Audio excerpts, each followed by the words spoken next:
안녕하세요. 크립토TV입니다.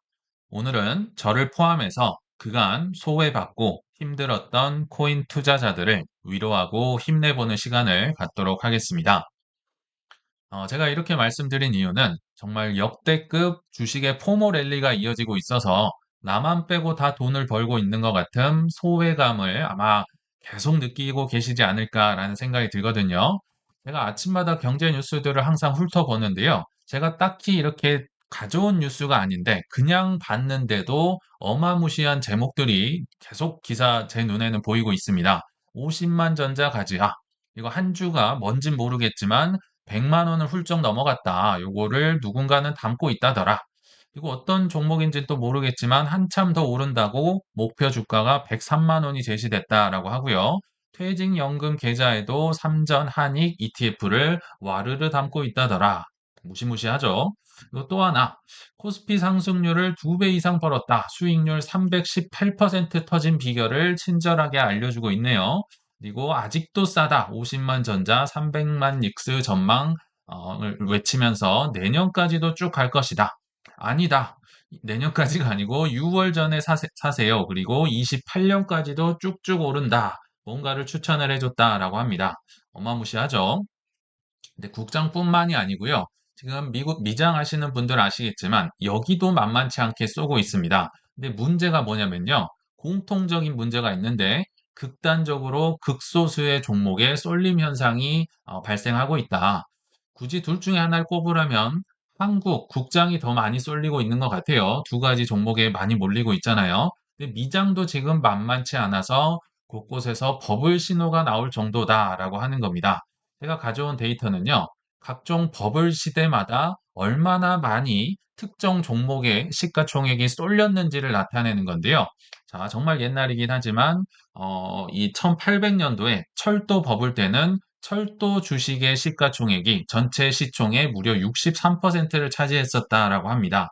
그리고 여기는 이제 니프티 피프티 종목이 S&P 500 중에서 이 하늘색은 40%를 차지했었고 이 주황색 일본 버블 때는 일본 주식들이 44%를 차지했었고 닷컴 버블 때는 기술주들이 41%의 시총을 차지했었고 근데 지금 AI 버블이 나타나고 있는데 요거는 예전 것보다 더 심합니다. 뭐 예전에는 기술주다, 뭐 철도주다, 뭐 이렇게라도 했는데 여기는 그냥 달랑 10개다.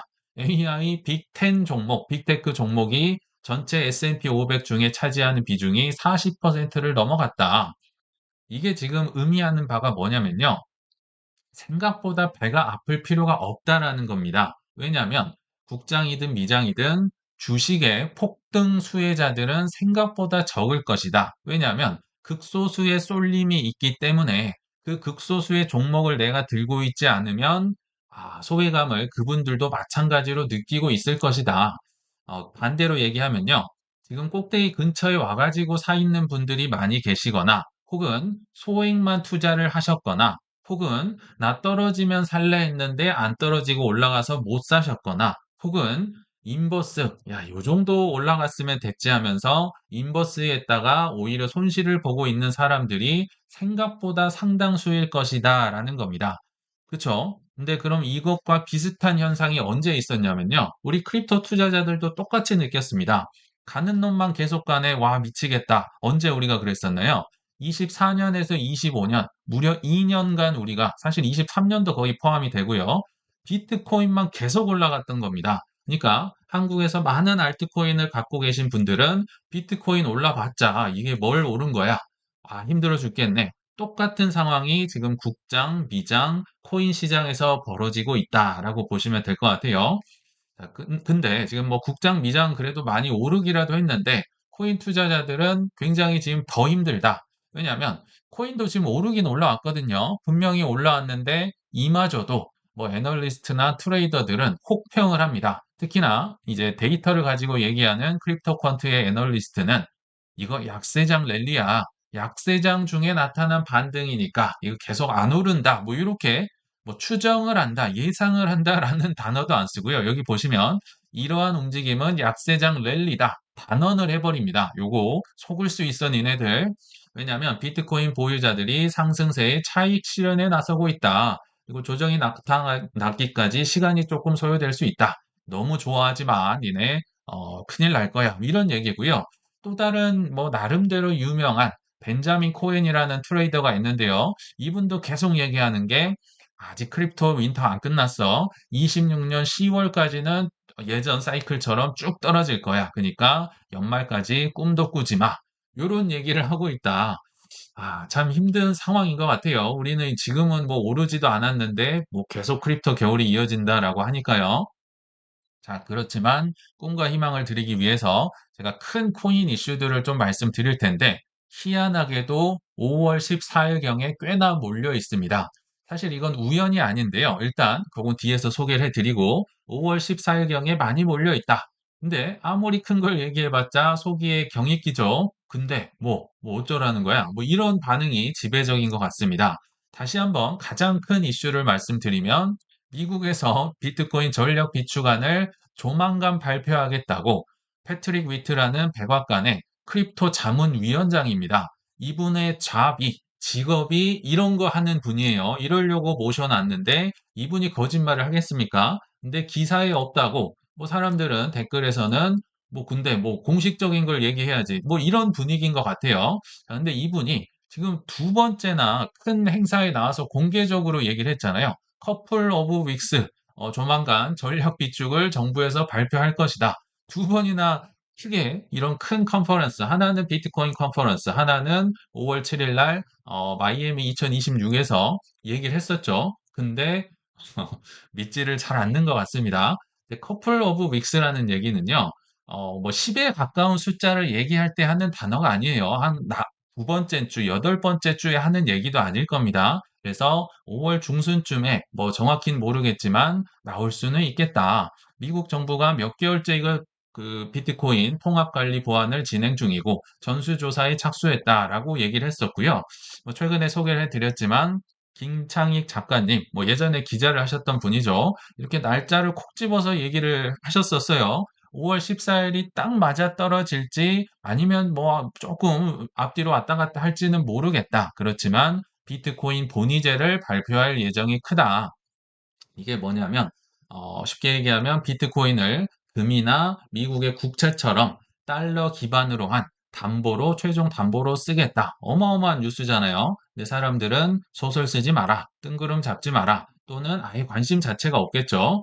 자, 근데요, 이미 여러 정황, 지금 많은 사람들이 이 정황을 들이밀고 있는데도 안 믿고 있는 상황인데요. 이 뉴스도 굉장히 포모가 올 만한 뉴스입니다. 별거 아닌 것 같은 뉴스인데요. 제가 한번 볼게요. 미 법무부가 중국 공안 등과 협력을 해서 코인 사기 조작을 최소 8곳, 무려 276명이나 체포를 했다라고 합니다. 다시 보면요. 미국의 법무부가 FBI를 데리고 가고 두바이 경찰을 데리고 가고 중국의 공안과 협력하여 최소 9곳을 일망타진하고 있다.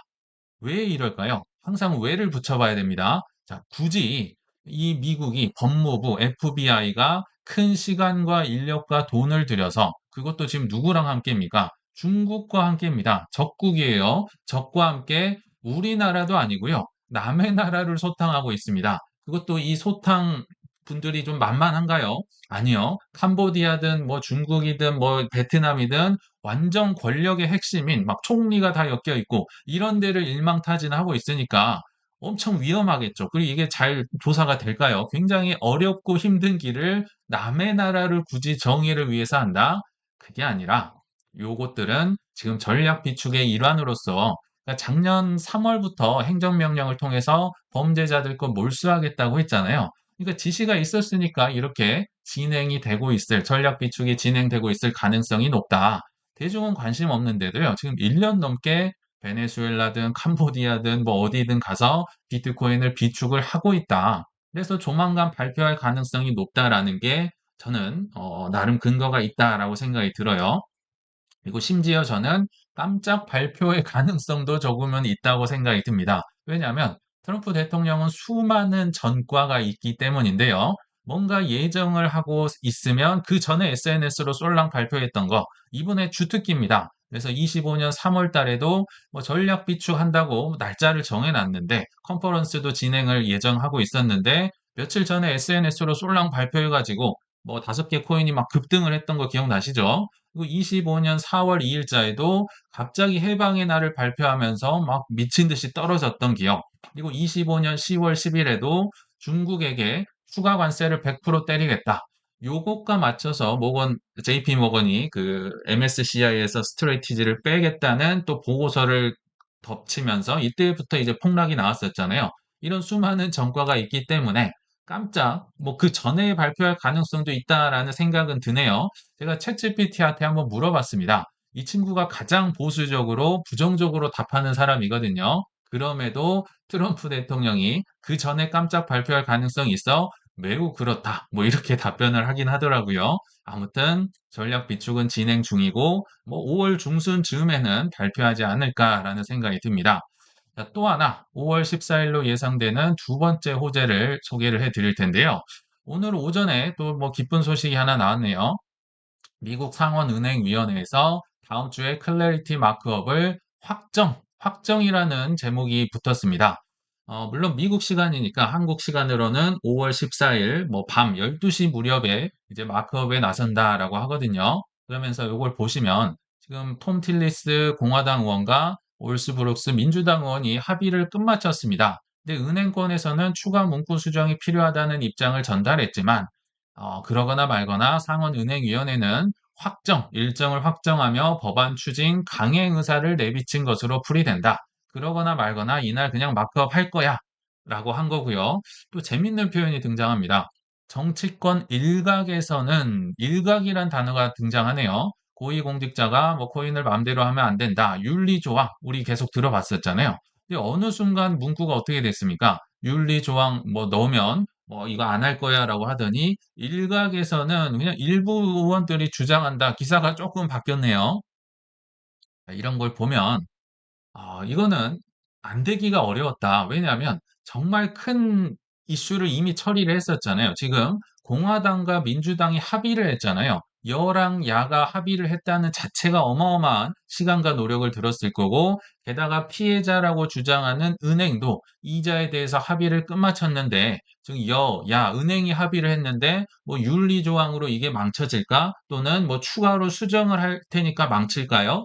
그럼 그 사람이 망친 겁니다. 지금 엄청난 노력을 들였는데 그 사람 한 명 때문에 망쳐질 수 있다. 그 한 사람이 되기는 싫겠죠. 그래서 과거에는 그 톰 틸리스든 아까 올스브룩스든 이 사람들도 계속 뭐 반대를 했었지만 지금 반대하면 그 사람이 이 법을 막은 겁니다. 아마 그런 사람이 되고 싶진 않겠죠. 그래서 클래리티 법안의 확률이 다시 한번 오늘 한 점심쯤에 제가 확인해 보니까 73%, 4% 이렇게 막 올라가고 있더라고요. 그래서 요것도 올해 안에 처리될 가능성이 높겠다. 그리고 마크업은 이제 5월 뭐 중순쯤에 처리가 되겠다. 뭐 이런 생각이 드네요.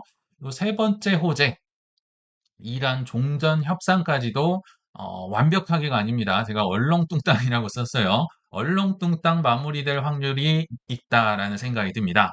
이것도 워낙 말이 바뀌고 하니까 그냥 폴리마켓에서 영구 평화 협정 확률을 제가 찾아봤습니다. 영구는 이제 완전히 개운하게 완벽하게 처리가 되는 걸 의미하겠죠.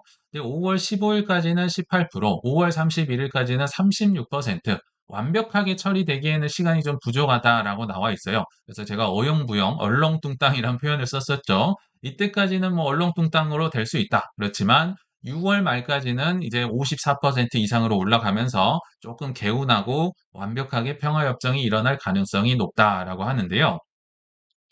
지금 뭐 어영부영이든 뭐 깔끔하든 지금 시장을 보시면 어떤 생각이 드나요? 지금 미국, 이란이 뭐 전쟁해가지고 떨어졌다는 기사 본 적 있으신가요? 하더라도 영향력이 매우 낮아졌다. 즉, 미국과 이란이요.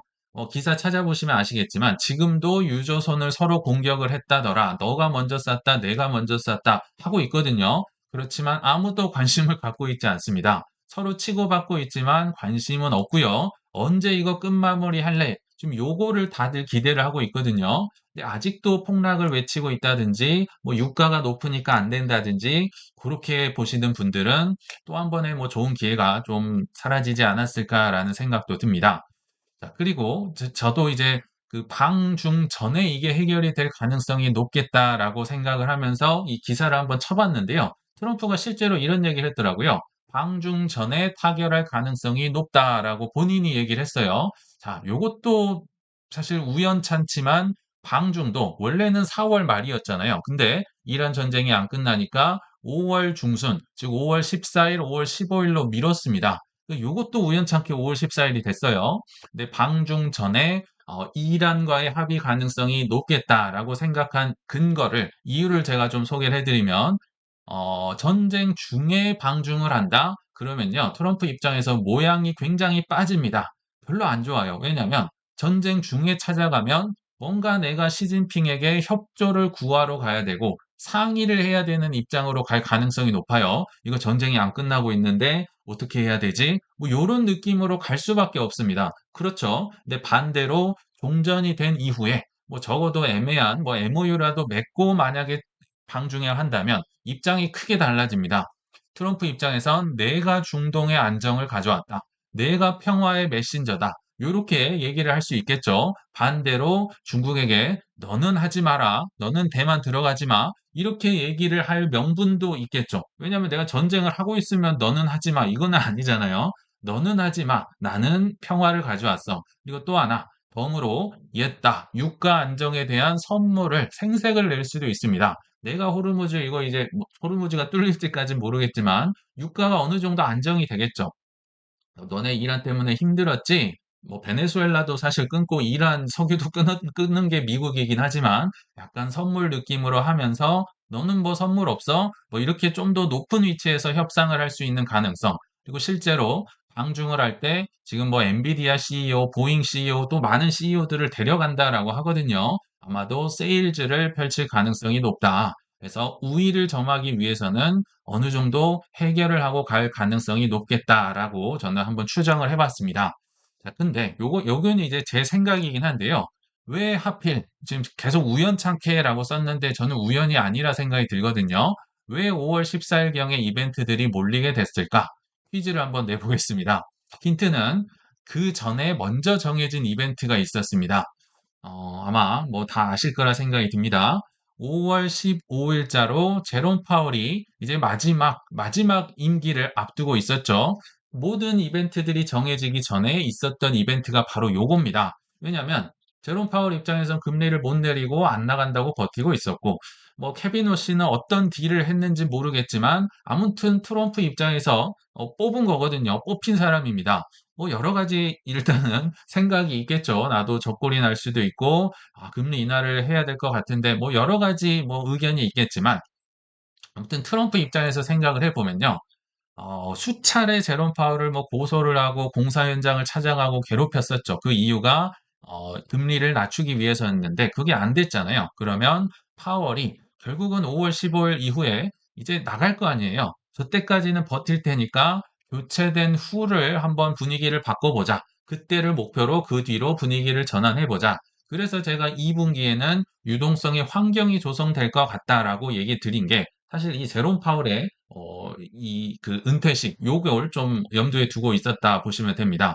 그러니까 먼저 정해진 이벤트가 요게 있었다. 그러니까 모든 안정해졌던 이벤트가 요쪽으로 다 쏠리지 않았나라는 게 제 추정이라는 거죠. 예를 들면 방중도 원래 4월 말에 예정을 하고 있었잖아요. 근데 이란 전쟁이 안 끝나니까 5월 14일로 미뤄졌네요. 이거 비트코인 전략 비축은 원래는 예정에는 없었죠. 저는 뭐 독립기념일은 돼야 발표할 거라 생각이 들었지만 지금 정황상 커플 오브 위스 수준의 발표를 하겠다고 했으니까 5월 중순쯤에 발표를 할 가능성.